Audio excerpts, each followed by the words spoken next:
ومن أحسن قولا ممن دعا إلى الله وعمل صالحا وقال إنني من المسلمين.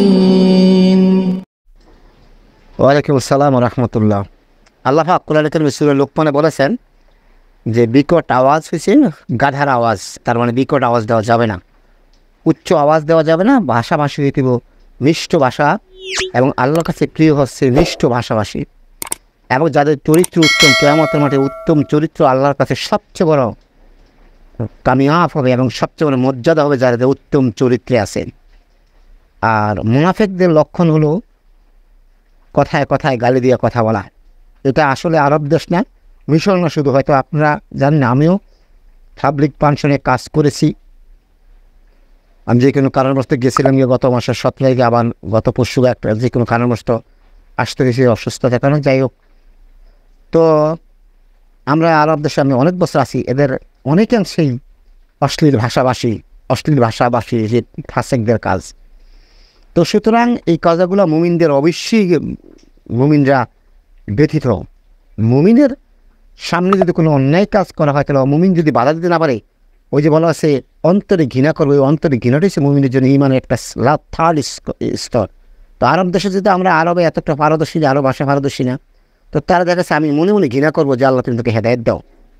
এটা আপনার গুনাহ হওয়ার কোনো সুযোগ নেই, কারণ আপনি যদি প্রকৃতপক্ষে তাদের এই আচরণকে, রুক্ষভাষী আল্লাহ পছন্দ করেন না, কর্কশ ভাষীকে আল্লাহ পছন্দ করেন না, সুন্দর উত্তম ভাষাভাষীকে আল্লাহ পছন্দ করেন। গালি দিয়া ভাষা, কথায় কথায় গালি দেওয়া ফাসেকের কাজ, এটা ইসলাম পছন্দ করে না। উচ্চ আওয়াজ, যে গাধার আওয়াজ সূরা লোকমান আল্লাহ পাক বলেছেন। তো আমরা এই জিনিসটা না বললে পারলাম না। আমরা অনেকেই বলি, আমাদের দেশে কিছু জাহেল মূর্খ লোক আছে, বলে যে সৌদি আরবের বেলা কিছু বলা যাবে না, আরব দেশ দেখলেই মনে করে কি তারা জান্নাতি। আমরা আলহামদুলিল্লাহ এই যে এইবারও আমরা গিয়ে দেখলাম আরব দেশের মানুষগুলো সবচেয়ে বড় বিশ্বনবীতে কবর, এটা আপনাদের জানা আছে কিনা জানি না, কবর মাজার। আমি আজ থেকে 30 বছর আগে একটা হাদিস পড়েছি, কিতাবুল কিস্তি, তাওহীদুল কিস্তি, এই বইটার ভিতরে লেখা হচ্ছে যে পৃথিবীতে মানে মাজারের সংখ্যা হচ্ছে মিশরে, সবচেয়ে মাজারের সংখ্যা বেশি, মাজারের সংখ্যা হচ্ছে মিশরে। আমরা মনে করি আরব দেশ হইলে সব, আরবি কথা বললে সব কিছু জান্নাতি কথা। এই যে আমাদের মূর্খতা, এই যে আমাদের জেহালত এতদিন ধরে। সৌদি আরবে এখন অনেক জেহালত শুরু হয়ে গেছে। অনেকে হয়তো আমার কথা শুনে বলবেন আপনি সৌদি আরবের বিরুদ্ধে কথা বলছেন। আপনি তো রাষ্ট্রীয় মেহমানে যান, মদিনা ইউনিভার্সিটি থেকে যান, বা গিয়ে খাইয়া এখন মক্কা মদিনার থেকে পাবলিক ফাংশনে যান, তখন বুঝবেন পাবলিক তাদের কত তাদের অধঃপতন হয়েছে, তাদের কত পদস্খলন হয়েছে তাদের।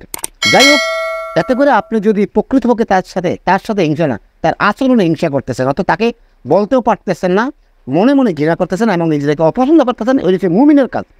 মুমিন তো সে লোক, তার সামনে বা সে যদি কোনো অন্যায় কাজ সংঘটিত করে, সাথে তার অন্তরটা কেঁপে উঠে ভয়ে, ইন্নাল্লাহ করলাম কি, শয়তানের ভয়ে পড়ে করে বলেছি, তাহলে বোঝা গেল তারা এখনো ইমান কাজ করে, এখনো ইমান তাজা আছে, অন্তর তাজা আছে। তা আপনার সামনে সে গালিগালাজ করে কথা বলতেছে, আপনাকে উচ্চ বাক্য গাধার আওয়াজের মতো চিল্লিয়া কথা বলতেছে, আপনাকে রুক্ষ ভাষী ব্যবহার করছে, আপনি তখন আপনি কিছু বলতে পারেন, কিন্তু আপনার অন্তরে ঘৃণা আছে, যেটা কোরআন হচ্ছে খেলা। এটা আপনার মনে স্পিড জায়গাটা ইমানের আলামত আমি মনে করি। আশা করি বুঝতে পারছেন।